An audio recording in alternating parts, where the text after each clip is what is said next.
hermanos, hemos estado viviendo en una época donde, a donde quiera que voltemos, hay alguna situación política, hay alguna situación de guerra, hay alguna situación de la cual podríamos tomar partido, ¿cierto? Hay tantas cosas que podríamos exponer, hay tanta maldad y es difícil a veces entender estas cosas. A veces algo que puedo percibir es que tenemos muy altas expectativas de cómo en el plano horizontal quisiéramos encontrar una respuesta en los gobiernos, en las leyes o en las personas, ¿no? Que pudiéramos nosotros mismos resolver los problemas del mundo. Esto es ciertamente peligroso. No estoy diciendo que el cristiano no deba observar la maldad en el mundo o que deba ser consciente de ella, pero esperar que en el plano horizontal se encuentre la solución de estos problemas es algo que seguramente va a acarrear mucho desánimo a tu corazón. Es un lugar muy peligroso si tú buscas esto. Entonces es un camino verdaderamente casi seguro al desaliento espiritual y al enojo. Y si no tenemos cuidado, o alguien que no esté firme verdaderamente en su fe, puede llegar a renegar de Dios. O podría justamente exponer que su corazón no está en Dios, sino en las bondades, y cuando ve la maldad y las compara, podría incluso alejarse y decir, no, ese Dios no es el Dios que yo creo, ¿verdad? ¿Cuántas veces hemos escuchado eso? ¿Cómo Dios puede ser si pasan todas estas cosas? Y es un argumento que se usa mucho para señalarnos como creyentes y señalar nuestras convicciones. Así es. Entonces, pero no es algo que sea ajeno aún a nosotros. Debemos no posicionarnos en el plano horizontal para ver quién es Dios. Debemos ver a Dios desde el plano vertical, ¿cierto? No por nada el nombre de nuestra iglesia es Iglesia Vida Vertical. Creemos en que primero nuestro contacto con Dios debe ser vertical, y una vez que eso pasa, impactará lo horizontal. Amén. Y lo podemos ver. Jonás tenía muy claro que Dios era un Dios misericordioso, pero eso le causaba un cortocircuito en la mente, porque también sabía, y era verdad, que Nínive era la capital del imperio asirio, un imperio que en definición para la época del tiempo de Jonás era una nación perversa, al grado tal vez de Sodoma y Gomorra en su tiempo. Y entonces Jonás tenía este cortocircuito en su mente, ¿cierto? Lo podemos ver entre quién es Dios, su bondad, su misericordia, de la cual no reniega, ¿verdad?, cuando es para él, pero cuando ve a esta ciudad, lo podemos ver en los capítulos anteriores. Jonás es un libro muy corto. Cuando es enviado, dice que el Señor lo manda a Nínive y él huye en un sentido opuesto y dice, yo no voy a ir a donde el Señor me está mandando. Y incluso hay personas que consideran que este libro podría ser un cuento para exponer quién es Dios, porque si se dan cuenta es un libro donde se expresan muchas contrariedades. Lo que esperarías del profeta es lo contrario a lo que hace el profeta, y lo que hacen, por ejemplo, los que estaban en la embarcación o Nínive, es lo que esperarías del pueblo de Dios. Entonces hay unos contrastes muy fuertes en Jonás. Jonás, el profeta que huye de su encomienda de Dios, que es traído milagrosamente, y a veces creeríamos que es al revés, pero esto nos trae esperanza. Nos trae esperanza porque nosotros somos muchas veces como Jonás. Y entonces hablamos de esta ciudad, Nínive, ¿no?, capital de Asiria, que verdaderamente era perversa. Tal vez no alcancemos contextualmente a entender esta maldad, pero déjame ponerte tal vez un poco en los zapatos de Jonás. Y piensa en alguno de los temas que tú has pensado de injusticia social que te cuesta trabajo en tu corazón. Ya sea la trata de personas, ya sea las guerras que están en marcha, ya sea el abuso del gobierno o lo que tú quieras poner, que tienes ese entendimiento claro de que lo que tú piensas es lo correcto, porque aparte viene de la palabra de Dios, ¿no? O sea, pero ahora ponte en ese lugar donde tal vez el Señor te dijese: vas a ir a juzgar esa situación. Yo te voy a dar la labor de que tú juzgues esa situación. Y entonces tal vez tú digas: ay, por fin, Señor, ¿desde cuándo me hubieras dicho que yo hiciera esto? Pero también recuerdas la misericordia del Señor. Y entonces dices: no sé, Señor, no estoy convencido. ¿De veras vas a hacerlo? ¿Vas a llevar juicio a ese lugar? ¿Cómo se sentiría tu corazón? ¿No? ¿Cómo se sentiría tu corazón en esa situación de saber que tienes que hacer lo que Dios te pide y que el resultado no va a depender de ti jamás? Porque nunca es así. El resultado es del Señor. Así es. Entonces, por eso es que he decidido titular este sermón Misericordia Inexplicable. Ciertamente creo que la misericordia de Dios es inexplicable en cierto sentido, pero también creo que para entender los temas complicados siempre debemos empezar por definir los términos o lo que queremos aprender. Y si yo les preguntara qué es la misericordia, ¿qué me podrían decir brevemente?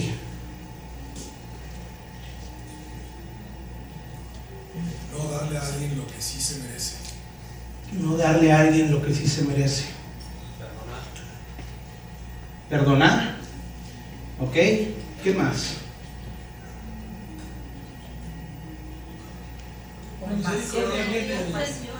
Compasión. Que Dios es bueno. Interesante. ¿Qué más? La misericordia viene de la palabra miseria. Así es. Somos miserables. Correcto. Y la misericordia de Dios es la compasión que ha tenido hacia nosotros. Ok, claro que sí, eso también es verdad. Gracias a Dios por los teólogos que han estudiado esto, porque verdaderamente son cosas complejas. Si yo les preguntara si Dios tuvo misericordia o si era misericordioso en la eternidad pasada, ¿qué me dirían? ¿Era misericordioso? ¿Tenía por qué ser misericordioso? Si solo existía Él en la Trinidad en su perfección, no había necesidad. ¿Y creen que en la eternidad futura Dios necesite impartir misericordia? Entonces, ¿qué es la misericordia? Es una expresión de la bondad de Dios. Creo que es fácil entenderlo, porque Dios es bueno. Dios ha sido bueno desde que Él existe y hasta que Él sigue existiendo. Eso no se pierde. Dios es bueno. Pero la misericordia es una expresión de esa bondad para el que está en miseria. Así es, ¿no? Entonces, aquí hubieron varias respuestas. Tanto la bondad es bueno, sí, y porque Dios es bueno, Dios es misericordioso. Entonces, con estas cosas en mente, debemos empezar siempre a ahondar en el carácter del Señor. Pero también durante este sermón vamos a ver cómo abordamos esa misericordia, porque podemos tener una correcta o una incorrecta actitud ante esa misericordia, y debemos entender que esa misericordia es plenamente y soberana voluntad del Señor darla. Entonces vamos a entrar a nuestro primer punto, la correcta actitud ante la misericordia de Dios. Y va del versículo 6 al 9, y lo voy a leer. Dice: cuando llegó la noticia al rey de Nínive, se levantó de su trono, se despojó de su manto, se cubrió de cilicio y se sentó sobre ceniza, y mandó proclamar y anunciar a Nínive por decreto del rey y de sus grandes: ni hombre ni animal, ni buey ni oveja prueben cosa alguna, no dejen que pasten o beban agua. Cúbranse de cilicio hombres y animales, y clamen a Dios con fuerza, y vuélvase cada uno de su mal camino y de la violencia que hay en sus manos. Si se dan cuenta, podemos regresar un poquito al mensaje o a la predicación de Jonás. Y la verdad es que era muy corta. En 40 días Nínive será arrasada. Verdaderamente el Señor no estaba, o no estuvo muy interesado en que viéramos si Jonás dijo algo más, si los llamó al arrepentimiento siquiera, ¿no? Simplemente lo que está escrito es: en 40 días esta ciudad será arrasada, o por lo menos es lo que está aquí. Entonces creo que no se trata tanto del mensaje. Nos dice que los habitantes de Nínive, en su versículo 5 anterior, que ellos creyeron en Dios y proclamaron ayuno y se vistieron de cilicio, desde el mayor hasta el menor de ellos. ¿Quién es el mayor de un reino, de una ciudad? El rey, ¿verdad? O sea, el Señor mismo es nuestro rey y Él nos representa en todo. El Señor Jesucristo es Señor por sobre todas las cosas, y nosotros somos representados por Él delante de Dios Padre. Entonces el rey tiene una figura importante cuando una nación va a ser juzgada. No es solamente que la nación se arrepienta y ya. Si estamos hablando de una ciudad, si estamos hablando de que el anuncio fue que esa ciudad, porque no está hablando del imperio asirio, está hablando de esa ciudad. Entonces hay una relación en que el rey es importante en esto. Pero ¿qué es? Y dice, se vistieron de cilicio. ¿Alguien sabe qué es el cilicio? ¿Alguien ubica esto? ¿Han visto los costales de papa? Que son así muy rugosos y que pican la piel. El cilicio es algo parecido. Ahora imagínate quitarte toda la ropa y ponerte prendas de este material en el cuerpo. Qué incómodo, ¿cierto? Era incomodar al ser, era decir que algo estaba mal, que había miseria, ¿no? No te pondrías una prenda de este textil o de este material si no fuera, pues, porque no te queda de otra. Entonces tenemos que empezar a ver estas cosas, y dice que el rey representaba esta ciudad, y dice en el versículo 6, que es nuestro tema: cuando llegó la noticia al rey de Nínive, se levantó de su trono, se despojó de su manto y se cubrió de cilicio y se sentó sobre ceniza. Si se dan cuenta, todo lo que pensarías de un rey, en primer lugar, está aquí expresado: un trono, una capa, y seguramente podríamos pensar en un lugar bonito, ¿no? Limpio. ¿Y qué fue lo que hizo este rey? Se despojó de su corona, de su capa, de su trono, y se sentó sobre ceniza. Tanto el cilicio como la ceniza representan la humillación, la desgracia en la que se está viviendo. De entrada el rey había entendido el mensaje: mi nación va a ser destruida y necesito, y entiendo. Si se dan cuenta, el rey está entendiendo su miseria, está expresando y se está despojando de lo que él es, y está pues entrando junto con el pueblo a esa miseria de decir: oigan, vamos a ser destruidos, el Dios de Israel nos va a destruir. Entonces estos elementos son importantes. Más adelante, en el 7 al 8, podemos ver: y mandó proclamar y anunciar en Nínive por decreto del rey y de sus grandes: ni hombre ni animal, ni buey ni oveja prueben cosa alguna, no dejen que pasten o beban agua, cúbranse de cilicio hombres y animales, y clamen a Dios con fuerza, y vuélvanse cada uno de su mal camino y de la violencia que hay en sus manos. No bastaba con que el rey lo hiciera, ahora faltaba el pueblo mismo. Y a pesar de que dice que ya la nación lo había hecho, el rey seguramente no desecha que haya alguno que esté diciendo: yo ni conozco a ese Dios. Pero entonces el rey dice: por decreto del rey. Y ustedes saben que un decreto del rey, si no era obedecido, era castigado. Entonces no estaba dejando opción alguna a nadie dentro del reino.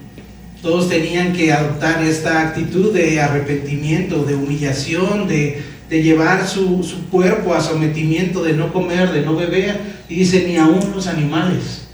Imagínense la chamba de estar ahí, espérate, no estés pastando, o sea, y no eran 3 ovejas, era un reino, el trabajo que era de, no dejes que aquel esté tomando agua, no, era una verdadera dedicación a decir, estamos en miseria delante del Dios de Israel. Entonces la nación entra en una humillación.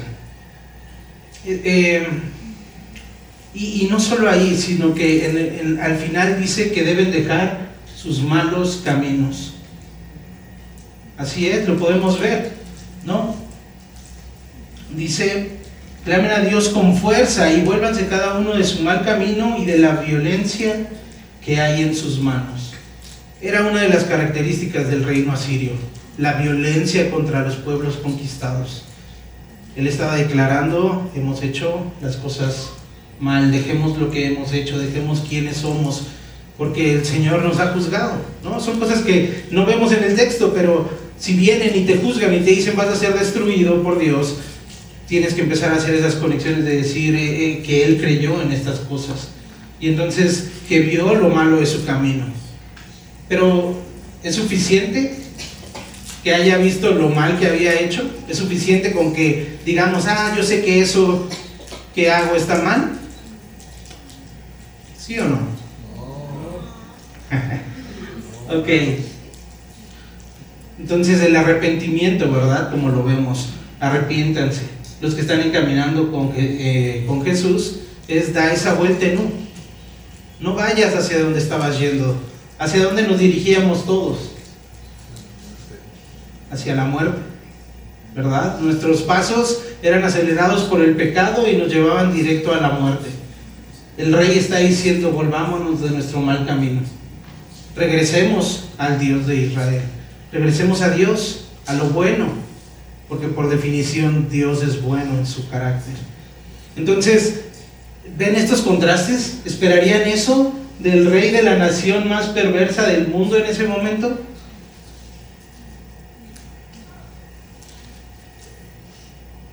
¿O creen que el mensaje profundo de Jonás, que estaba ahí a regañadientes, fue el tema? Y fíjense nada más todavía la gracia que le fue dada a este rey. En el versículo 9, ¿qué dice? ¿Quién sabe? Quizá Dios se vuelva, se arrepienta y aparte el ardor de su ira y no perezcamos. ¿Quién sabe? Hagamos todo esto, pero ¿quién sabe?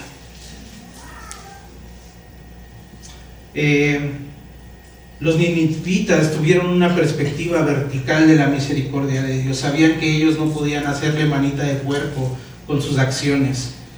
Ay, mira, Señor, hasta los animales no están comiendo, venos. ¿Esa era la actitud de los ninivitas? No, el rey lo dice, ¿quién sabe? Esto no nos asegura nada. Cuando tú entiendes que eres pecador, sabes que mereces el juicio de Dios. Y aquí lo está diciendo el rey. Tal vez él quiera cambiar de parecer. Y aparte, el ardor de su ira y no perezcamos. Pero no dice, Señor, porque tú sabes lo que hemos hecho. Dice, no lo sé. Estoy haciendo como gobernante de esta ciudad lo que creo que podría funcionar, o por lo menos lo que humanamente nos corresponde, arrepentirnos de nuestro mal camino. Todo lo demás se lo deja a Dios. Y aquí es donde están los contrastes, ¿verdad? Jonás no lo estaba viendo así, Jonás no lo había mostrado así, aunque si vemos en el capítulo anterior, en el 2, en el 9, Jonás entendía estas cosas. Dice, pero yo, en el versículo 9 dice, pero yo con voz de acción de gracias te ofreceré sacrificios, lo que prometí pagaré, y que dice, las salvaciones del Señor. Muy de dientes para afuera, ¿verdad, Jonás? Las salvaciones del Señor, pero no se la des a los ninivitas, por favor, porque ellos son malos. Yo he de ser muy bueno. ¿Cuántas veces hemos tomado esta actitud? ¿Qué cosas te has creído que mereces en este mundo? Jonás se creía merecedor de la gracia de Dios, de su misericordia. Tal vez había olvidado que él era un pecador, que tal vez él mismo estaba esperando un Salvador. O por lo menos es lo que, si bien no está escrito aquí, podemos ver e inferir de la actitud de Jonás frente al mensaje que Dios tenía para los ninivitas. ¿Cuántas veces nos hemos comportado así? Ahora no veo aquí reyes, pero veo jefes de familia, a los cuales el Señor les va a demandar, les está demandando o les va a demandar: ¿qué estás haciendo en tu propio reino, en tu propio hogar? ¿A dónde estás llevando a tu familia? O tú soltero, tu vida, ¿no? ¿A dónde le estás llevando? Te va a decir el Señor. No creas que esto es para reyes, no creas que estamos hablando de que vayamos enfrente de Sheinbaum y le digamos: haz que la nación se arrepienta, Sheinbaum. Estamos hablando a los corazones que están aquí sentados, en el contexto que tienen asignado por el Señor. ¿De qué necesitas arrepentirte tú mismo? La soberana misericordia de Dios es nuestro segundo punto. Y es solamente el versículo de en medio de nuestro pasaje. Cuando Dios vio sus acciones, que se habían apartado de su mal camino, entonces Dios se arrepintió del mal que había dicho que les haría, y no lo hizo. Nos preocuparíamos si se hubiera quedado el Señor en la primera frase, porque dice: cuando vio Dios sus acciones, y ya lo dijimos, no fueron sus acciones. Dice: y que se habían apartado de su mal camino. Entonces Dios se arrepintió. Y aquí vamos otra vez a estos debates. ¿El Señor se arrepiente? ¿El Señor endurece el corazón? Simplemente son expresiones de cómo Dios, o cómo percibimos lo que Dios está haciendo, ¿cierto? Él siempre puede entregar misericordia. No somos nosotros los que lo decidimos o no. Entonces parece que se arrepiente porque había mandado un mensaje, pero Él es soberano. ¿Saben? Estaba pensando que creo que no es casualidad que se nos esté hablando esto otra vez, como lo vimos la semana pasada. El Señor tiene misericordia de quien quiere tener misericordia. Tal vez nos hemos creído que merecemos su misericordia, o como veíamos el sermón pasado, ¿verdad? Que esta actitud negativa de ser altivos por ser salvos no es correcta. Y aquí lo volvemos a ver. Y no, tal vez no es casualidad, Iglesia Vida Vertical. Tal vez tenemos que ser llamados a la humildad nuevamente. No digas: ay, mira, qué coincidencia, la semana pasada predicaron algo similar.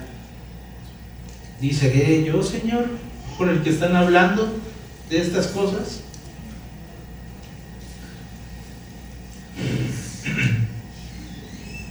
Dice: la insatisfacción nace de la idea de que merecemos algo, o aún algo más: una pareja, salud, estabilidad, estudios, comodidades, el amor de Dios o su misericordia. Pero tenemos que recordar lo que el rey de Nínive entendió: que lo que recibimos es un acto opcional que depende de la voluntad de Dios. Entonces, como veíamos, no es algo que el rey de Nínive hizo, no amaneció y dijo: ya, Señor, hoy yo y mi nación vamos a dejar de pecar. Tampoco la de Jonás. La iniciativa es toda de Dios. Él mandó juicio a esta nación por su enorme pecado, y por medio de su profeta, un terco y necio que huyó de su encomienda. Dios tuvo que usar, ¿qué usó el Señor para regresar a Jonás? Un pez, una tormenta, ¿no? A marineros que adoraban a otros dioses que lo echaran al mar. No era la voluntad del profeta de estoy obedeciendo a Dios. El juicio era claro: la ciudad sería destruida en 40 días. Y el juicio era tan claro y contundente como lo dice Romanos 6:23. Porque la paga del pecado es muerte, pero la dádiva de Dios es vida eterna en Cristo Jesús, Señor nuestro. Al igual que los ninivitas, Jonás y cada uno de nosotros, la única paga que hemos logrado conseguir con nuestra vida es la muerte. ¿Quieres lo que mereces? ¿Quieres clamar la justicia del Señor? Somos unos pecadores, enemigos de Dios y ladrones de su gloria. Todo el tiempo estamos intentando robar su gloria. Y todo esto es verdad aún el día de hoy. La paga del pecado sigue siendo muerte para ti y para mí. Sin embargo, encontramos esa palabra que muchas veces la Biblia expone. Pero creo que se nos ha enseñado que esta palabra es como, ok, aquí vienen las buenas noticias. Aquí viene el aire fresco. Pero la dádiva de Dios es vida eterna en Cristo Jesús, y esto también es verdad hoy en día. Ya no estamos hablando de lo ganado, de lo merecido, sino de que Dios quiere dar como un regalo, como algo no merecido que viene de su soberana voluntad y misericordia. Entonces no tenemos problema, ¿verdad?, cuando se nos aplica a nosotros la voluntad de Dios. Pero cuando es en aquellas situaciones que nos hemos creído más justos que esa situación, entonces, no sé, Señor, si debas tener misericordia en esa situación, con los violadores, con los que han asesinado gente. No sé, Señor, nunca me mandes a predicarle a uno de ellos. Creo que soy mejor que cualquiera de ellos. Tenemos que entender que esto no significa olvida o que Dios se hace tonto con nuestro pago. Él sabe el costo y lo sabe en su propia carne. Todo esto es dádiva de Dios en Cristo Jesús. Y Cristo Jesús fue el que verdaderamente hizo el pago. Él dijo, Él no puede pagar. Ellos no pueden pagar. Yo voy a pagar lo que ellos deben. El rey de Nínive dijo, quizá aparte su ira de nosotros. Wow, es una revelación muy grande, porque nosotros necesitábamos y necesitamos que Dios aparte su ira de nosotros. Pero Dios, como les digo, no se iba a hacer tonto. Dios aplicó su ira y la aplicó sobre su Hijo.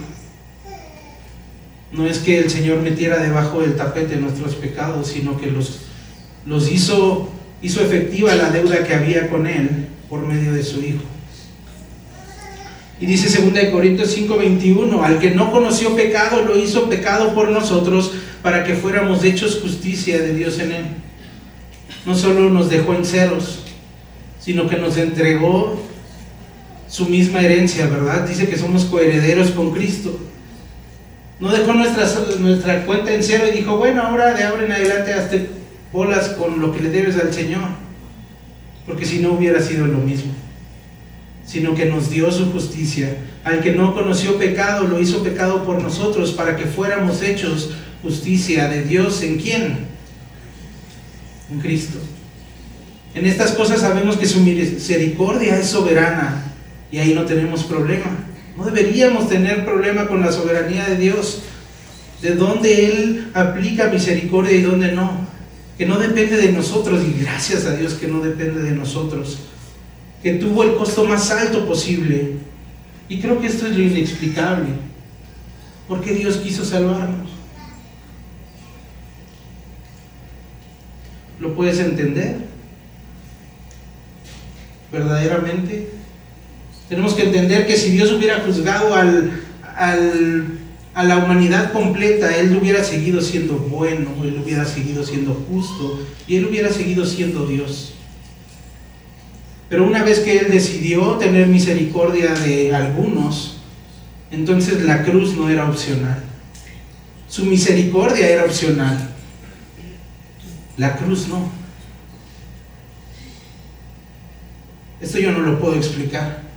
Puedo decirte lo que es. Te preguntaría a ti, padre, ¿tú estarías dispuesto a hacer ese sacrificio? ¿De dar a tu propio hijo?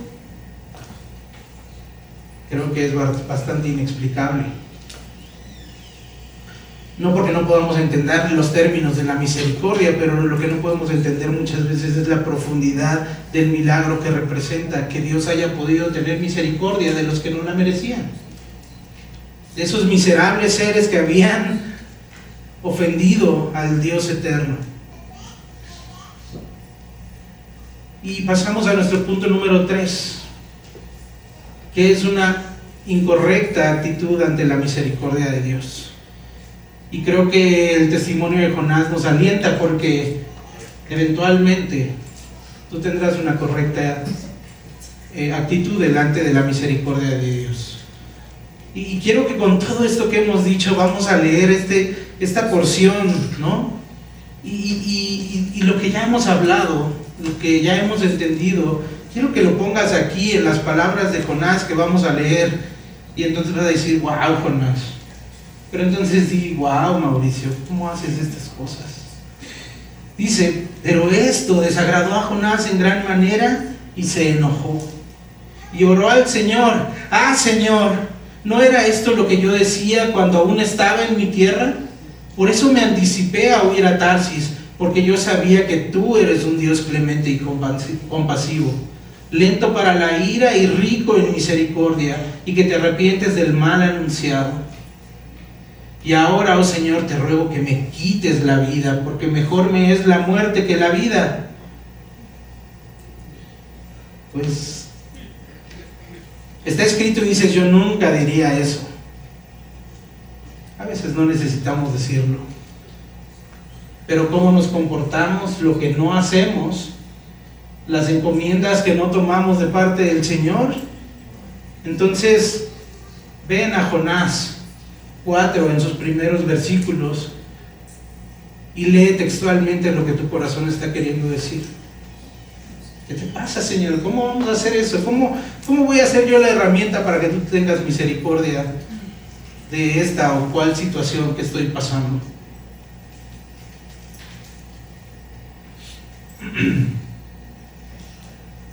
Es fuerte, ¿cierto? A veces leemos los evangelios y decimos, ay, Pedro, ¿cómo no entiendes, Pedro? Ay, Jonás, ¿no? En este pasaje, ¿cómo se te ocurre decirle esas cosas a Dios, Jonás? Pero simplemente el Señor ha expresado lo que, como les digo, pasa en nuestros corazones. ¿Y sabes qué es lo peor? Que ni siquiera lo piensas, simplemente lo haces. Si hiciéramos un repaso de nuestra vida, veríamos tantas veces estas palabras expresadas hacia nuestro Dios. Eso es lo terrible del pecado, que no podemos verlas, que no podemos asumirlas como nuestras palabras. Dices, no, yo no he dicho eso jamás. Y no creo decirlas nunca jamás. Tal vez no salgan de tu boca, pero sí de tu corazón y de tus acciones. Y es aquí donde nos invita el Señor a reflexionar lo que estamos haciendo, a decir, Señor, tú eres soberano, tú eres misericordioso y eso está bien. Veíamos que la actitud en el sermón anterior, que la correcta actitud ante estas cosas, ¿qué es? ¿Cuál era el último punto del sermón anterior? La adoración. Adorar a Dios. Decir, Dios, no entiendo. Eso es humilde también, decir, yo no entiendo, Señor, pero si tú me pones en esta circunstancia y tú me pones esto en mi corazón, quién sabe, tú vas a ser glorificado. A mí me interesa tu gloria y no mi justicia propia. Ayúdame, Señor. Volvamos a la perspectiva de Dios, no a la nuestra. Verdaderamente, si quieres entrar y entender la misericordia de Dios a través de lo horizontal, ya lo hablamos, no vas a ir a ningún buen lugar, no va a pasar nada bueno, tu fe va a ser apagada, tu fe va a ser pues incluso violentada contra ti mismo, ¿no? Entonces aprendamos a regresar al plano horizontal donde, como les decía, para Dios era opcional la misericordia. Él no nos debía la misericordia. Ese es el plano desde el que debemos observar lo que Él ha hecho, cómo ha expresado su bondad ante nosotros que estábamos en miseria. y qué actitud vamos a tomar ante ello. Y te invito a que esta pregunta que Dios hizo no sea tu punto máximo de reflexión el día de hoy. Dice el último versículo de nuestro pasaje, el 4, y el Señor dijo: ¿tienes acaso razón para enojarte? Esa circunstancia que has estado viviendo, esa injusticia que has estado observando y que te ha estado molestando, y que tal vez el Señor te ha llamado a solucionarla o a llevar su palabra a esa situación, ¿te ha hecho enojar? ¿Estás molesto con el Señor? ¿Quieres pedirle que te quite la vida porque tu molestia es muy grande? Que esto nos deje pensando en qué deberíamos sí estar haciendo en pos del reino. Que nos deje pensando qué es lo que verdaderamente tenemos a la mano por hacer. Tal vez ofrecer disculpas, perdón, u otorgar el perdón a alguien. Porque como les decía, no voy a esperar a que ustedes sean reyes o presidentes para hacer estas cosas. Nuestro Dios está haciendo un llamado hoy a nuestras vidas. Volvamos a esa perspectiva vertical de la misericordia, que tu actitud sea la correcta a los ojos de aquel que no te pagó conforme a tus pecados, mas te dio la dádiva de la vida eterna en Cristo Jesús. Oremos. Amado Padre, Señor, cuántas gracias te damos. Señor, profundizar en tu corazón, Señor, a veces da temor, Señor. Porque, Señor, solamente podemos experimentar que tú eres más bueno de lo que pensábamos y nosotros más malos de lo que pensábamos, Señor. Cuando tu evangelio viene a la vida, Señor, y nuestros ojos son abiertos, estas cosas se vuelven realidad, y verdaderamente el que diga que muy voluntariamente, Señor, y ay, wow, yo quiero saber cuánto más perverso soy, creo que miente, Señor. Creo que es un temor ver nuestro corazón, Señor, pero que tú nos habilites, Señor, que podamos tomarnos de la misericordia como un acto, Señor, de tu bondad, que es inexplicable, Señor, y que nos da la posibilidad de gozarnos en tu salvación, Señor. Te pido que tú seas el que siga transformando por medio del Evangelio, que no tomemos el Evangelio como aquello de aquel día en que decidí venir a un Dios que me presentaron, sino que te seguimos conociendo y seguimos viendo tantas cosas en las que fallamos, Señor, y entonces seguimos necesitando el Evangelio día a día, momento a momento, Señor, y queremos arrepentirnos de nuestro mal camino, dejarlo, Señor, y que tu ira sea removida de aquellos que hemos tomado a nuestro Señor Jesucristo como Salvador. Ayúdanos, Señor, ayúdanos a entrar en esta humildad que tú demandas, en la humildad que nuestro Señor Jesucristo vivió en la tierra, haciéndose polvo, viviendo entre el polvo, Señor, y muriendo, Señor, de la forma más degradante que podía en su época, en su contexto, Señor. Ayúdanos a ser esos que muramos a nosotros mismos, que podemos ser más como tu Hijo. Transfórmanos por medio del Evangelio, Señor. Todo esto lo pedimos y te lo rogamos en el nombre de Cristo Jesús. Amén.